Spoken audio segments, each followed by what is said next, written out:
The woman standing at the edge of Medicine Bow, Wyoming looked like she had forgotten what smiling felt like, her dust-covered dress hanging loose on a frame that had grown too thin over the past year of grief and hardship. Margot Vaughn pressed a hand against her hollow stomach as another wave of hunger reminded her that she had eaten nothing but stale bread for 3 days.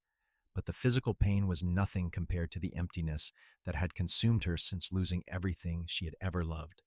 The year was 1878, and this rough frontier town represented her last chance at survival after the fever had taken her husband and infant daughter 6 months ago in Denver, leaving her alone with debts she could never repay and landlords who had no patience for a widow's tears. She had walked most of the way here, hitching occasional rides on supply wagons when drivers took pity on her, and now she stood watching the afternoon sun cast long shadows across the dusty main street, lined with wooden buildings that looked as weathered and worn as she felt. Medicine Bow was not much to look at, just another collection of structures thrown together to serve the Union Pacific Railroad workers and the scattered ranchers who carved their existence from this unforgiving landscape. But Margot had heard there was work here for women willing to do laundry, mending, or cooking, and she was willing to do anything that did not require her to compromise the last shred of dignity she still possessed. Her feet carried her toward a building with a hand-painted sign that read Morrison's General Store, and she pushed open the door with trembling hands that still wore the thin gold band her husband had placed there 3 years ago when she had been young and foolish enough to believe that love could conquer anything. The man behind the counter looked up from his ledger, his eyes taking in her appearance with the practiced assessment of someone who could tell a person's circumstances from a single glance. "Help you, miss?" he asked, though his tone suggested he doubted she had money to spend. "I am looking for work," Margot said, hating how weak her voice sounded, how it betrayed the desperation she wanted to hide. "I can clean, cook, sew, tend children. I am a hard worker and I do not complain." The storekeeper scratched his gray beard and shook his head. "Times are tough all over. Most folks here barely scraping by themselves. You might try the boarding house down the street. Mrs. Callahan sometimes needs help, though she cannot pay much." Margot nodded her thanks and turned to leave, but her vision suddenly swam, and the room tilted sideways as her legs buckled beneath her. She heard the storekeeper shout something, felt hands catching her before she hit the floor, and then everything faded into a gray mist that smelled like tobacco and sawdust. When consciousness returned, she found herself lying on a cot in a small room that smelled like leather and horse liniment. A man sat in a chair beside her, his hat resting on his knee, and even in her disoriented state, she noticed that he was younger than she expected, perhaps 25 or 26, with dark hair that curled slightly at his collar and eyes the color of winter sky. His face was sun-bronzed and angular, marked by a small scar along his jaw that gave him a roguish appearance, despite the obvious concern in his expression. "Easy now," he said, when she tried to sit up. "You gave Morrison quite a scare, fainting like that. When is the last time you ate something proper?"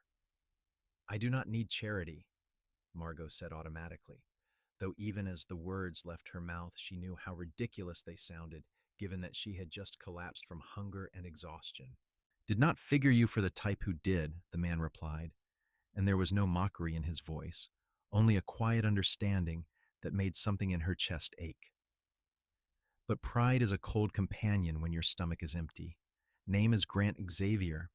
I run a ranch about 5 miles north of town, and I have been needing someone to help with cooking and keeping the place from falling into complete disorder. My housekeeper quit last month to move back east with her daughter, and I have been eating my own cooking ever since, which is punishment enough for any crime a man might commit." Margot studied his face, looking for the catch, for the expectation that she knew often accompanied such offers from men to women in desperate circumstances. But she saw only honest fatigue in those blue eyes and something else that looked almost like loneliness. "Why would you offer work to a stranger who just fainted in the general store?" "Because I remember what it is like to be down on your luck with nowhere to turn," Grant said simply. "And because Morrison mentioned you are a widow, and I figure you have been through enough without having to beg for every scrap, I can offer you room, board, and fair wages. The work is honest, and I keep my hands to myself. You would have your own quarters in the main house, separate and lockable. I spend most of my time in the barns or out on the range anyway. She wanted to refuse, wanted to maintain some illusion of independence, but the practical part of her brain that had kept her alive these past months knew that she had no other options. My name is Margot Vaughn, and I accept your offer, Mr. Xavier, but I want it understood that I am an employee, nothing more. Understood completely? Mrs. Vaughn, Grant said, and he stood and offered her his hand to help her up. Now let us get some food in you before you blow away. You look like you weigh about as much as a good saddle. He took her to the boarding house restaurant, where he ordered her a full meal of beef stew, fresh bread and apple pie, and sat across from her drinking coffee while she ate. Margot tried to maintain some decorum, but her hunger won out, and she ate every bite while Grant politely pretended to be very interested in the street outside the window. When she finally set down her spoon, feeling more human than she had in weeks, she found him watching her with an expression that might have been approval. Better? He asked. Much, Margot admitted. Thank you. No thanks necessary. You will earn every bit of that meal and more once you see the state of my kitchen, Grant said, and there was a hint of humor in his voice that made the corners of her mouth twitch in something that almost resembled a smile. Fair warning, I have been batching it for weeks, and the place looks like a cyclone hit it, but the house itself is solid. Built it myself 3 years ago when I bought the land. They rode out to the ranch in his wagon as the sun began its descent toward the distant mountains, painting the sky in shades of orange and purple that reminded Margot of watercolors bleeding across wet paper. The landscape was harsh but possessed a stark beauty that she had not allowed herself to notice during her desperate journey here. Sagebrush dotted the rolling plains, and she could see cattle grazing in the distance, small dark shapes against the golden grass. The Xavier ranch house was larger than she expected, a well-built structure of wood and stone with a wide porch that wrapped around two sides. The barns and outbuildings were well maintained, and she could see several horses in the corral watching their approach with pricked ears. Grant had not exaggerated about his bachelor housekeeping, though. When he showed her inside, she found dishes stacked in the dry sink, dust covering every surface, and clothes draped over chairs in what she assumed had once been organized chaos. Like I said, it needs work, Grant said, looking slightly embarrassed. Your room is through here. He led her to a small bedroom off the kitchen that contained a narrow bed, a dresser, a washstand, and a window that looked out toward the mountains.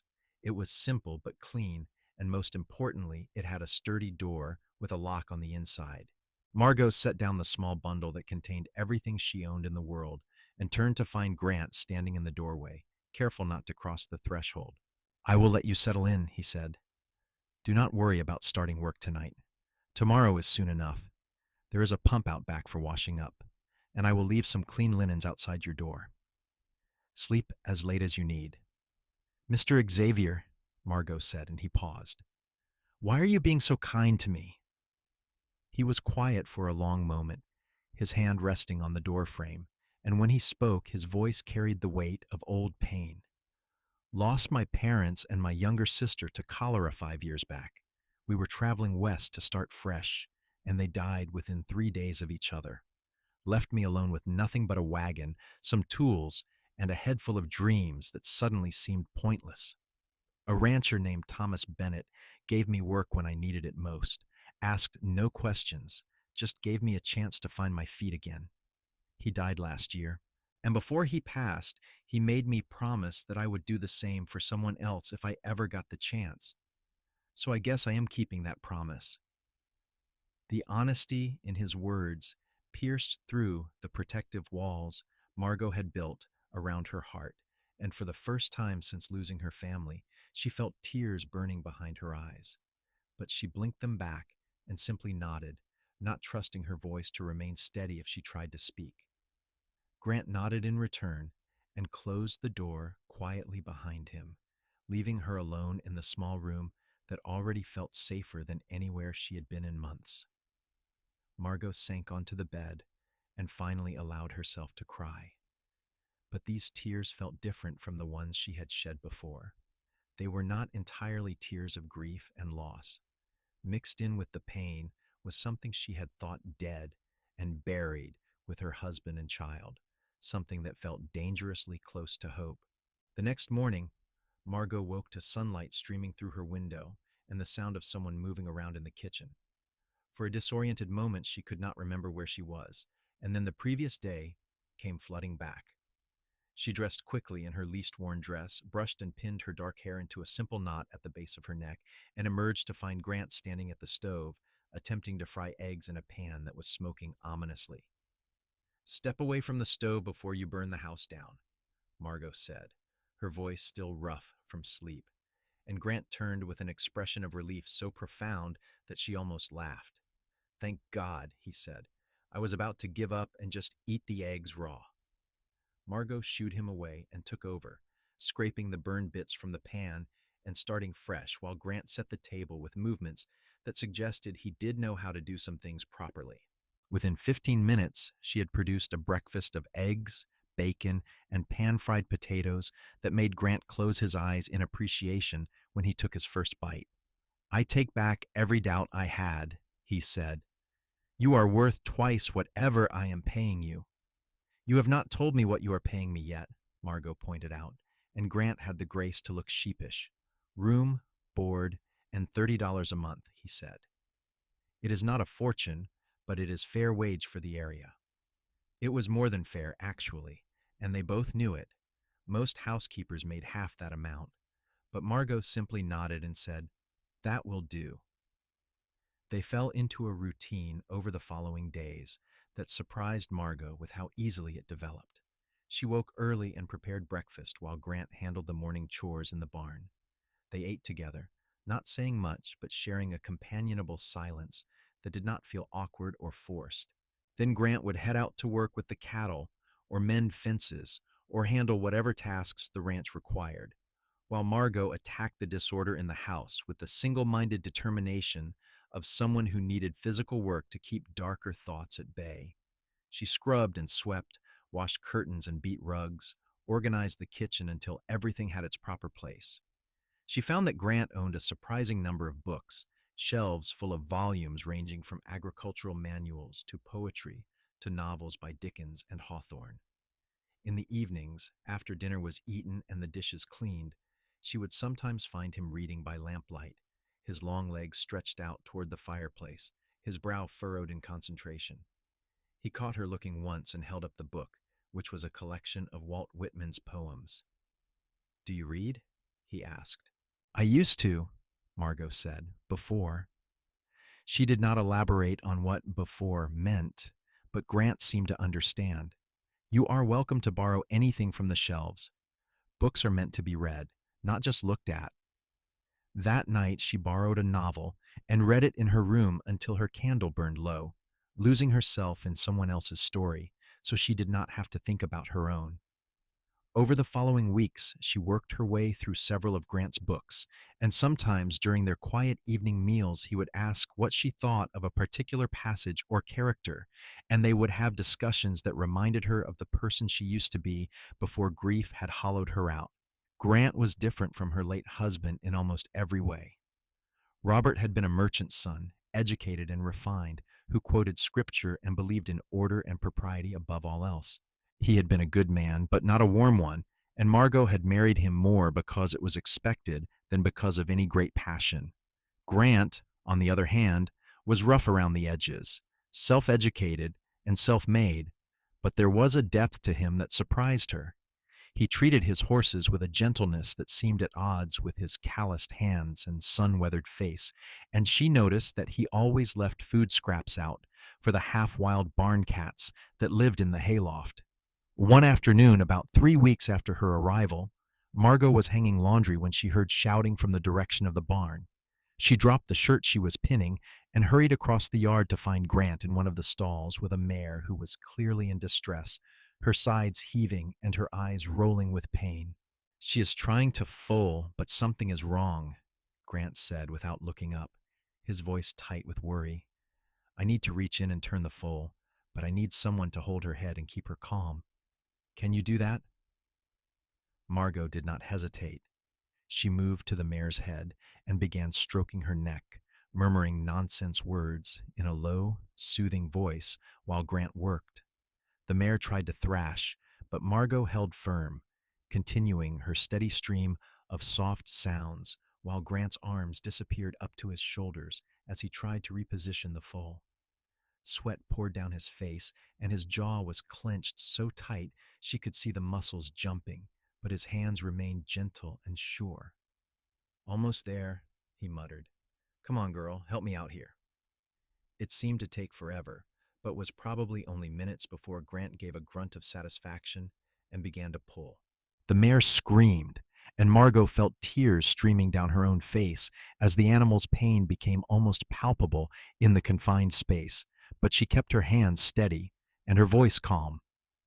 Then suddenly there was a wet sound, and Grant was cradling a tiny foal in his arms, clearing the membrane from its nose and mouth. For a horrible moment the foal lay still, and Margot thought they had been too late, but then it gave a weak cough and began to breathe. Grant laughed, the sound full of relief and joy, and he looked up at Margot with an expression so open and unguarded that she felt something shift in her chest, like a key turning in a long locked door. "We did it," he said. "Look at him, he is perfect." The mare was already trying to stand, instinct driving her to get to her baby, and Grant helped her up while Margot supported the foal. They worked together in silent coordination, and within an hour the foal was nursing and the mare was nickering softly with contentment. Grant sat back in the straw, his shirt soaked with sweat and his arms covered in blood and birth fluids, and Margot knew she looked no better. "Thank you," Grant said. "I could not have done that alone." "You saved them both," Margot replied. "That was all you." "No," Grant said firmly. "That was us. You kept her calm, kept her from panicking. She would have hurt herself and the foal without you." They walked back to the house together as the sun set, both too exhausted to talk, but Margot was acutely aware of Grant's presence beside her in a way that had nothing to do with employer and employee. She found herself noticing small details, the way his hair curled at his temples, the scar on his jaw that she now knew he had gotten, breaking up a fight between two ranch hands years ago, the surprising length of his eyelashes when he blinked. These observations frightened her because they meant she was starting to see him as something other than a kind stranger who had offered her sanctuary. That night she could not sleep, her mind replaying the afternoon over and over. She thought about the expression on Grant's face when the foal had taken its first breath, the way his voice had been thick with emotion, the gentleness in his hands despite their strength. She thought about her late husband, about the guilt she felt for even noticing another man, about the tiny daughter she had held as she took her last fevered breaths. The capacity for love that she thought had died with her hope suddenly felt like it was waking up from a long winter, and the sensation was simultaneously wonderful and terrifying. As spring turned towards summer, the ranch work intensified, and Grant hired 2 additional hands to help with the cattle. Jake Morrison was Morrison's nephew from town, a lanky 18-year-old who was all elbows and enthusiasm, while Pete Holloway was a grizzled cowhand in his 50s who had been working cattle since before Margot was born. Their presence meant more cooking and more work for Margot, but she welcomed the distraction. She noticed, however, that Grant seemed to grow more distant as the days passed, speaking to her only about practical matters and spending his evenings in the barn rather than reading by the fireplace. At first she thought she had offended him somehow, but then she caught Pete watching them one morning and saw the knowing look in his eyes. "Boss is wound tighter than a $2 watch," Pete said later when Grant was out of earshot. "Has been ever since you got here, though it is worse lately." "I do not know what you mean," Margot said, focusing very intently on the bread dough she was kneading. "Sure you do not," Pete said with a chuckle. "I have known that boy since he was barely older than young Jake there. Watched him build this place from nothing, work himself near to death, proving he could make something of himself. Never seen him look at a woman the way he looks at you when he thinks nobody is watching. Scares him, I think. He lost a lot when his family died, and I do not figure he is eager to risk his heart again." Margot's hands stilled in the dough. He is my employer. That is all. If you say so, madam, Pete said, and he touched his hat brim and ambled back outside, leaving Margot alone with thoughts that tumbled over each other like river rapids. Was Pete right? Did Grant feel something more than professional courtesy toward her? More importantly, how did she feel about him? The question kept her awake that night, and many nights after, because acknowledging that she had feelings for Grant Xavier meant accepting that she was capable of love again, that her heart had not died with her husband and daughter, despite feeling certain that it had. The situation came to a head in early July during a violent thunderstorm that rolled across the plains with the fury of something alive and angry. Margot had been alone in the house preparing dinner when the first drops began to fall, and within minutes the sky opened up with sheets of rain so thick she could barely see the barn. She knew Grant and the hands were out checking fences in the northern pasture, and worry gnawed at her stomach as thunder crashed directly overhead.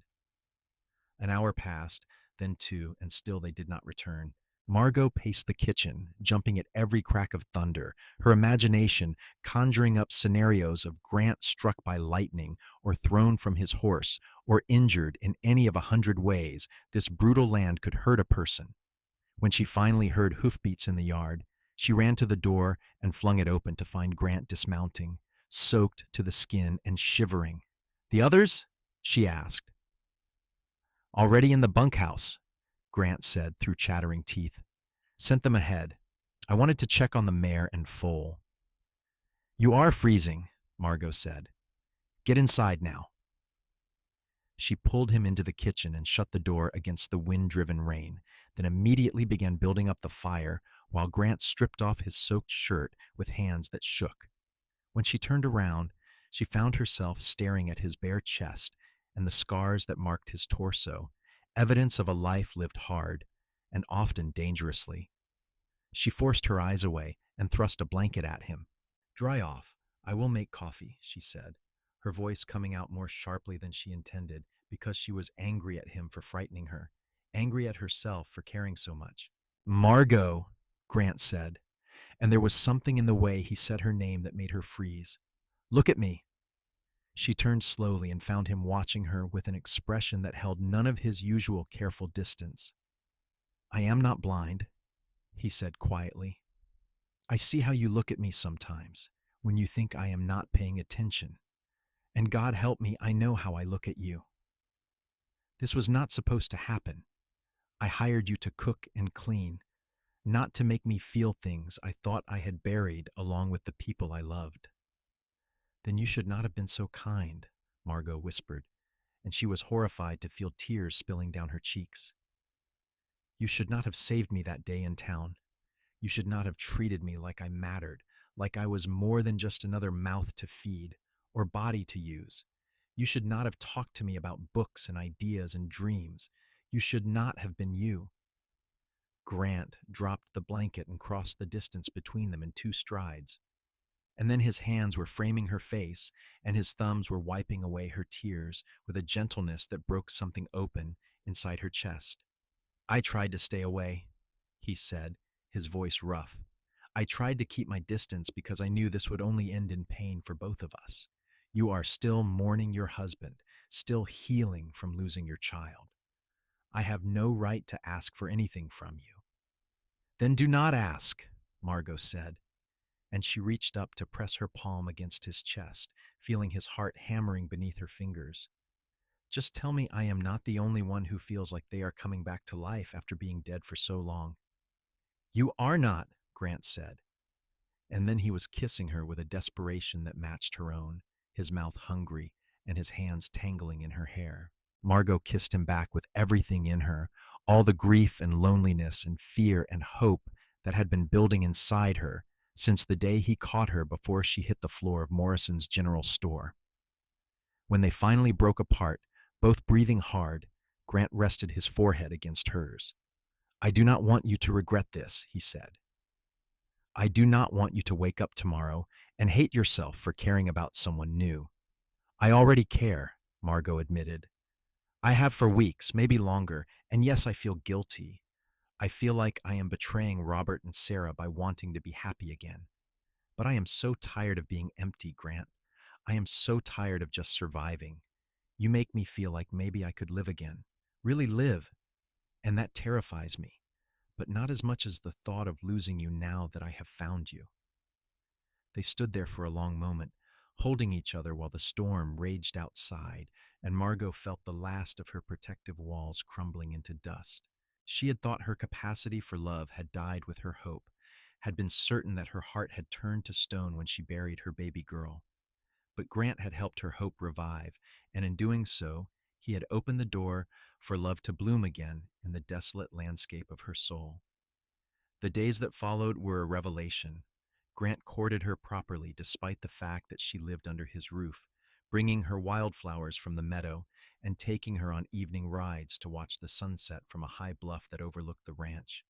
He held her hand with a reverence that made her feel precious, kissed her with a passion that set her blood on fire, and talked to her for hours about everything and nothing while they sat on the porch steps watching stars appear in the darkening sky. Pete and Jake noticed the change immediately, of course, but neither said anything beyond offering knowing looks and the occasional badly suppressed grin. The ranch felt different now, warmer somehow, as if the love growing between Margot and Grant had changed the very air itself.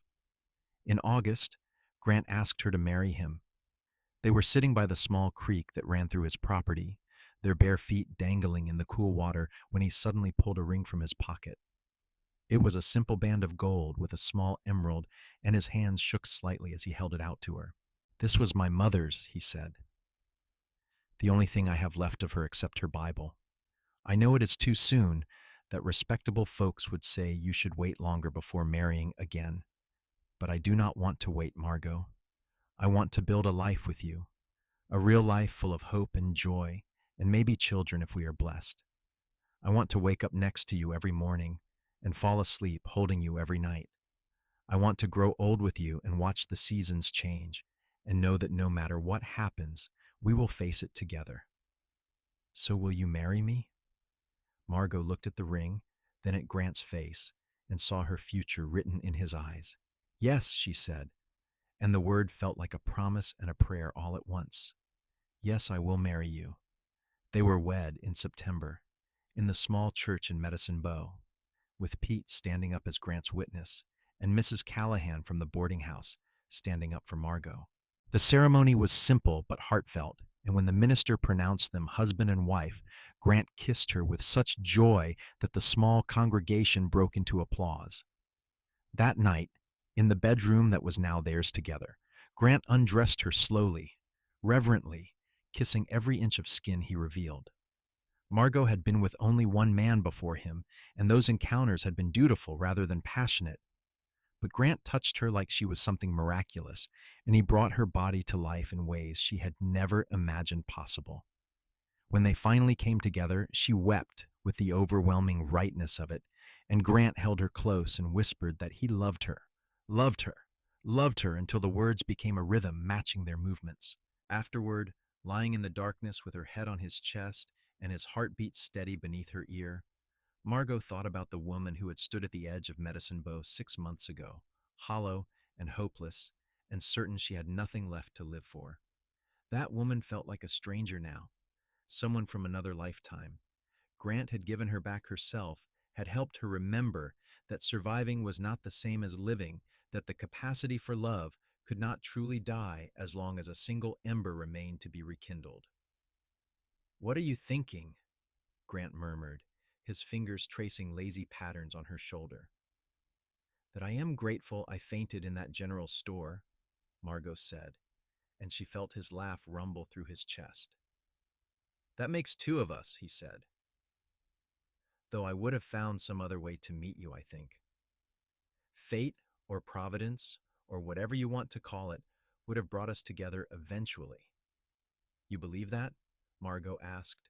"I do," Grant said firmly. "I believe some people are meant to find each other, meant to help each other heal and grow. You saved me as much as I saved you, Margot. This ranch was becoming a prison, a place where I worked myself to exhaustion so I did not have to feel anything. You reminded me that life is meant to be shared, that joy is possible even after grief. So, yes, I believe we were meant to find each other. Margot tilted her head up to kiss him, pouring everything she felt into that simple contact, and Grant responded with equal fervor.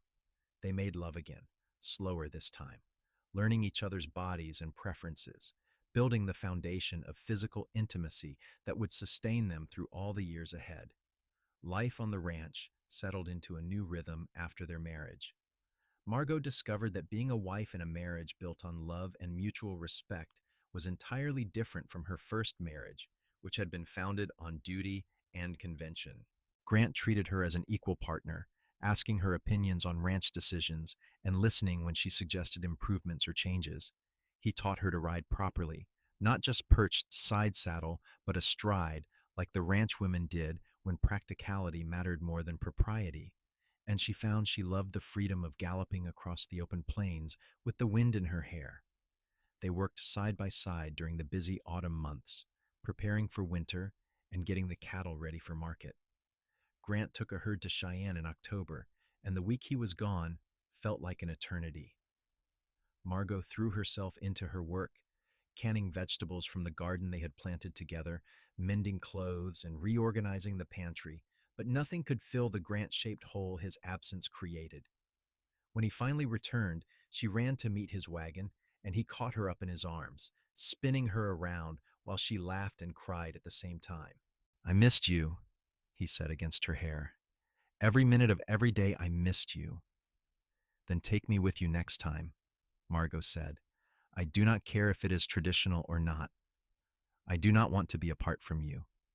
"Deal," Grant agreed, and he kissed her right there in front of Pete and Jake and anyone else who happened to be watching, because privacy mattered less than showing the world how much he loved his wife. Winter came cold and hard that year, with storms that piled snow in drifts higher than the corral fences. Grant and the hands spent long hours breaking ice on water troughs and hauling feed to cattle who could not forage through the deep snow. On the worst days, when the wind howled like something hungry and the temperature dropped so low that water froze in minutes, Margot worried constantly about Grant and the others working outside. She kept soup simmering on the stove at all times and made sure there were always hot bricks warming by the fire to tuck into boots and gloves. One particularly brutal night in January, Jake did not make it back from checking the line shacks, and Grant went out in the blizzard to find him despite Margot's protests. She paced for hours, terrified, until she finally saw two figures stumbling through the snow toward the house. Jake was nearly unconscious from cold, and Grant was not much better. Margot got them both inside and worked with Pete to strip off their frozen clothes and wrap them in blankets. She made them drink hot broth and held Jake's hands while sensation painfully returned to his frostbitten fingers. "You could have died," Margot said fiercely to Grant later when Jake was sleeping safely in the spare room and they were finally alone. "You could have died out there and left me." "But I did not," Grant said gently, pulling her into his arms despite his exhaustion. "And I could not leave that boy out there, Margot. He is barely more than a kid, and he is my responsibility." "You know I had to go." "I know," Margot admitted, though the fear still clutched at her chest. "I know you had to, but that does not mean I have to like it." "Fair enough," Grant said, and he held her close while the wind screamed outside and the fire crackled, and Margot sent up a prayer of thanks that he had come back to her. Spring arrived eventually, as it always did, turning the brown plains green and filling the air with the scent of new growth. The mare Grant had saved the previous year had another foal, and this birth was easy and uncomplicated, the baby arriving during a warm afternoon while Margot and Grant watched from outside the stall. They named the colt Promise because that was what he represented, the continuation of life and hope into the future. In April, Margot realized that her monthly courses were late. At first, she thought it was just the stress of the hard winter, but when a second month passed and she began feeling nauseated in the mornings, she allowed herself to hope. She did not tell Grant immediately, afraid that speaking it aloud might somehow curse it, but when a third month passed and her belly began to swell slightly, She knew she could not keep it secret any longer. She told him one evening after dinner, taking his hand and placing it on her stomach. Grant looked confused for a moment, and then understanding dawned in his eyes, and his face transformed with such pure joy that Margot started crying. "A baby?" he whispered. "We are having a baby." "Yes," Margot said through her tears. "I am about 3 months along, I think. The baby should come in November." Grant pulled her into his arms so tightly she could barely breathe, and when he pulled back, she saw that his eyes were wet. "I did not dare hope," he said. "After everything you lost, I was afraid to even want this. But Margot, I am so happy I cannot find words big enough to contain it." They told Pete and Jake over breakfast the next morning, and both men offered enthusiastic congratulations. Pete insisted on doing all the heavy work himself, so Margot would not strain, and Jake went slightly pale when Grant mentioned that the baby was due in November, as if suddenly realizing that a real living infant would be arriving in a matter of months.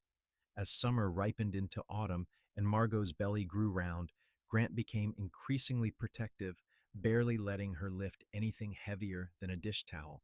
She found it both endearing and exasperating, and they had several spirited discussions about the difference between being pregnant and being incapable. But she could not truly be angry at him when she saw the way he looked at her changing body, with wonder and love and something almost like reverence. He talked to the baby constantly, pressing his ear against her belly and telling their unborn child about the ranch, about the horses and cattle, about the wide sky and the distant mountains. He read aloud from books in the evenings while Margot knitted tiny clothes, his voice wrapping around her like a blanket. He rubbed her aching back and feet without complaint, and on the nights when she could not sleep because the baby was kicking her ribs, he held her and told her stories about his childhood until she finally drifted off. The baby arrived on a cold November night during the first snowfall of the season. Pete had ridden to town that afternoon to fetch the midwife, Mrs. Chen, an older Chinese woman who had delivered half the babies in the county despite facing prejudice from some of the less enlightened residents. She examined Margot and pronounced that the baby would arrive before morning, then set about preparing the bedroom with the calm efficiency of long experience. Grant stayed by Margot's side through the entire labor, holding her hand and letting her squeeze until his fingers went numb. When the pains grew stronger and closer together, he braced her against his chest and murmured encouragement, his voice never wavering, even though his face was white with worry. Margot had been terrified that the memories of losing Sarah would overwhelm her, that she would be transported back to that horrible time when she had held her dying daughter and been powerless to save her. But this was different. This birth was full of hope rather than grief, and Grant's presence anchored her firmly in the present. "Push now," Mrs. Chen commanded, and Margot bore down with all her strength while Grant supported her weight. She felt like she was being torn apart, felt certain she could not endure another moment, and then suddenly there was a release and a thin wail filled the room. "Boy," Mrs. Chen announced with satisfaction, holding up the squirming, red-faced infant. "Good strong boy." Grant laughed, the sound breaking into a sob, and Margot felt tears streaming down her face as Mrs. Chen placed their son on her chest. The baby was perfect, with a cap of dark hair and his father's eyes already trying to focus on her face. Margot kissed his forehead and breathed in his scent, and the last shadow of her grief finally lifted as love flooded through her so powerfully it felt like a physical force. "Hello, little one," she whispered. "We have been waiting for you." Grant reached out with a shaking hand to touch his son's tiny fist, and the baby immediately grabbed his father's finger with surprising strength. "He is beautiful," Grant said, his voice thick with emotion. "He is perfect. Margot, we made this. We made a person." "We did," Margot agreed, and she looked up at her husband through her tears. "What should we call him?" They had discussed names endlessly over the past months, debating options and rejecting most as not quite right. But now, looking at their son's face, Margot knew exactly what his name should be. "Thomas," she said, After the man who gave you a chance when you needed it most. Thomas Bennett Xavier.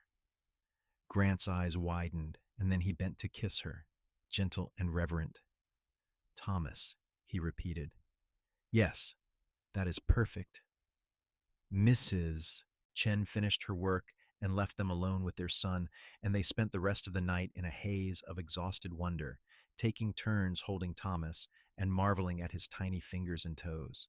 Pete and Jake came to the door in the morning, and Grant showed them the baby with unmistakable pride, accepting their congratulations and cigars with a grin that threatened to split his face. The weeks that followed were a blur of sleepless nights and constant feedings, of learning how to care for this tiny dependent life they had created. Thomas proved to have healthy lungs and used them frequently, especially during the pre-dawn hours when even the roosters were still sleeping. But Margot did not mind. Every cry was proof that her son was alive and thriving, that this story was ending differently than her first experience with motherhood. Grant was besotted with his son, jumping up eagerly for middle-of-the-night diaper changes and walking endless circles around the house with Thomas on his shoulder when the baby was fussy. Margot would sometimes wake from an exhausted doze to find Grant sitting in the rocking chair by the window, holding their sleeping son and watching the sun rise with an expression of profound contentment. Christmas that year was a celebration unlike any Margot had experienced before. Grant cut down a small pine tree and they decorated it with paper ornaments and strings of popcorn, while Thomas watched from his cradle, his eyes beginning to track movement. Pete and Jake joined them for Christmas dinner, and they all toasted the baby with Grant's carefully hoarded bottle of whiskey. Mrs. Chen stopped by with a beautiful embroidered blanket she had made for Thomas, and Morrison sent out a wooden rattle carved in the shape of a horse. As winter slowly gave way to spring and then summer again, Thomas grew from a tiny infant into a chubby baby who laughed at everything and seemed determined to put every object he encountered into his mouth. He took his first steps in September, lurching across the kitchen floor into Grant's waiting arms, and both his parents applauded like he had accomplished something miraculous, which in a way he had. The ranch prospered as the years passed. Grant was able to buy additional land and expand his herd, hiring more permanent hands and building a proper bunkhouse to accommodate them. Margot started a larger garden and sold vegetables and preserves in town, discovering that she had a knack for business.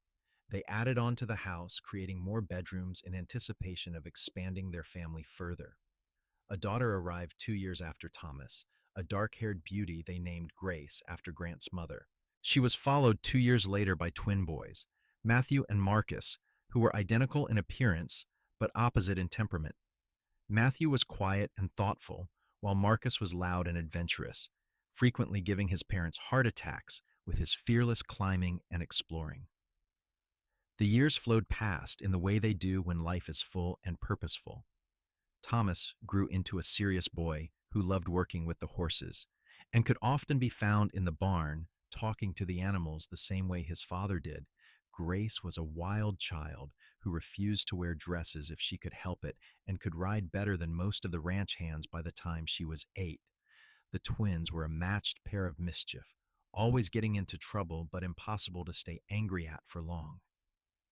Margot sometimes stood on the porch in the evening, watching Grant teach their children to ride or mend fence or handle cattle, and marveled at the life they had built together.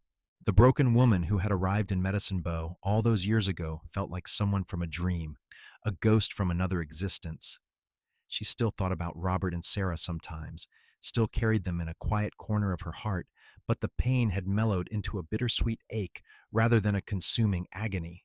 "What are you thinking about?" Grant asked one such evening, coming to stand beside her and slipping an arm around her waist in the casual intimacy of long marriage. "Everything," Margot said, leaning into his warmth. "How far we have come. How grateful I am that you caught me that day before I hit the floor, both literally and figuratively." "Best thing that ever happened to me," Grant said, and he turned her to face him, his blue eyes serious. "You know that, right? You and the children, this life we have built, it is more than I ever dreamed possible. You gave me a family again, Margot. You gave me hope and love and purpose. I would not trade a single day of our life together, not even the hard ones. Neither would I, Margot said, and she meant it with every fiber of her being. I thought I was finished when I came here. I thought my capacity for love had died along with my hope. But you showed me that hearts can heal, that new love does not diminish old love, that it is possible to find joy again even after grief. Grant kissed her then, slow and deep, a kiss that held 14 years of shared history and promised many more to come. When they broke apart, Thomas was calling that one of the horses had gotten loose, and Grace was laughing at something Marcus had said, and Matthew was tugging on Grant's sleeve, asking if they could go fishing tomorrow. Coming, Grant called, but he kept his eyes on Margot for one more moment. I love you, he said simply. I love you too, Margot replied. Always. They walked down the porch steps, hand in hand, to join their children, and Margot felt a contentment so deep and true it seemed to resonate in her bones. The scars from her past would always be part of her, but they no longer defined her. She was Grant's wife, mother to 4 thriving children, co-owner of a successful ranch, and most importantly, she was alive in every sense of the word. Her capacity for love had indeed not died with her hope. Instead, both had been revived and nurtured by a cowboy with kind eyes and gentle hands who had given her back her future. The sun set behind the mountains in a blaze of orange and purple, painting the Wyoming sky in colors too beautiful for words, and Margot watched her family moving around the ranch that had become their home. She thought about all the moments that had led her here, both the painful ones and the joyful ones, and she understood that every single experience had been necessary to bring her to this exact place and time. Tomorrow there would be work to do, challenges to face, the endless tasks that came with running a ranch and raising a family. But tonight there was this, Grant's hand in hers, their children's laughter floating on the evening breeze, the solid reality of a life built on love and trust and mutual respect. It was more than enough. It was everything. Years continued to accumulate like gifts, each one adding depth and richness to the story they were writing together. Thomas grew into a tall young man who worked the ranch alongside his father, their partnership as natural as breathing. At 21, he married a school teacher from town named Emily Harrison, and they built a small house on the northern section of the Xavier land. When Emily gave birth to their first child, a daughter they named Sarah, Margot held her granddaughter and cried tears of joy and healing, grateful that the name could now be associated with new life rather than old loss. Grace defied convention at every turn, refusing several marriage proposals before finally falling in love with a veterinarian from Cheyenne. She married him at 23 and they settled in town, where she scandalized the neighbors by actively working in her husband's practice. She was happy, though, radiantly so, and that was all Margot and Grant cared about. The twins took different paths as they reached adulthood. Matthew went east to study agriculture at university, determined to bring new methods and ideas back to improve the ranch. Marcus joined the army for a few years, seeking adventure beyond the boundaries of Wyoming, though he eventually returned home and settled down with a rancher's daughter from a neighboring spread. As their children built their own lives and families, Margot and Grant found themselves circling back to where they had begun. 2 people alone together in a house that suddenly felt too large and too quiet. But the silence was not empty or uncomfortable. It was the comfortable quiet of 2 people who had been through everything together and no longer needed constant conversation to feel connected. Grant's hair turned gray at the temples and then white, and lines carved themselves deeper into his weathered face. Margot found silver threads among her dark hair and noticed that her hands were no longer smooth, but marked by years of work and service. They both moved a little slower, took a little longer to recover from hard days, but they adapted and continued working the ranch together, with Pete's son John running most of the day-to-day operations. On their 30th anniversary, Grant took Margot back to the spot by the creek where he had proposed. They sat with their feet in the water just as they had all those years ago, though now they both needed his help to lower down and her help to get back up without groaning. 30 years, Grant mused, skipping a stone across the water with the same easy motion he had always had. Feels like both forever and no time at all. I know what you mean, Margot said, watching the rings spread outward from where the stone had touched the surface. Sometimes I can still see the woman I was when I first arrived here. She seemed so lost, so certain that her story was over. I am glad she was wrong, Grant said, and he took her hand and brought it to his lips. I am glad our story was just beginning. They sat there as the sun moved across the sky, talking about their children and grandchildren, about the ranch and plans for the future, about books they wanted to read, and places they might travel now that they had the time. But mostly they simply enjoyed being together, two souls who had found each other in the wilderness and built something enduring. Pete Sr. had died the previous winter at the age of 78, passing quietly in his sleep after a full day of work. At the funeral, Grant had spoken about friendship and loyalty and how some people become family not through blood, but through choice. Margot had watched her husband's face as he eulogized the man who had been with him almost from the beginning, and she had thought about how lucky they were to have loved and been loved by so many good people. Life was not without its challenges even now. There were droughts and harsh winters, cattle prices that fluctuated wildly, the constant financial juggling required to keep a ranch profitable. Thomas and Emily lost a baby boy to pneumonia when he was just 3 months old, and Margot held her son while he wept and remembered her own grief all those years ago. But they got through it together, the whole family surrounding Thomas and Emily with love and support until they could face the world again. Grace and her husband faced prejudice for her unconventional role in his practice, enduring whispers and lost patients who did not believe women should involve themselves in such work. But they persisted, and gradually Grace's skill and dedication won over even the most skeptical critics. Margot was fiercely proud of her daughter's strength and determination. The twins had their own struggles with finding their places in the world, but they too eventually found their paths. Through it all, Margot and Grant remained the steady center that their family orbited around, the example of what love and commitment could build when given time and care to grow. On a warm June evening, when Margot was 58 and Grant was 63, they sat on their porch watching the sun set as they had done countless times before. All four of their children were visiting with their families, and the ranch was full of noise and laughter and the beautiful chaos of multiple generations sharing space.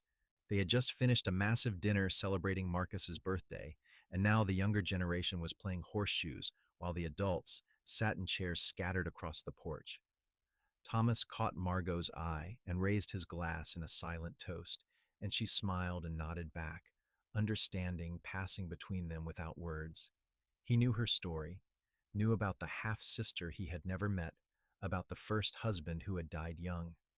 All of the children knew because Margot and Grant had always believed in honesty, in acknowledging that life contained both joy and sorrow, and that neither diminished the other.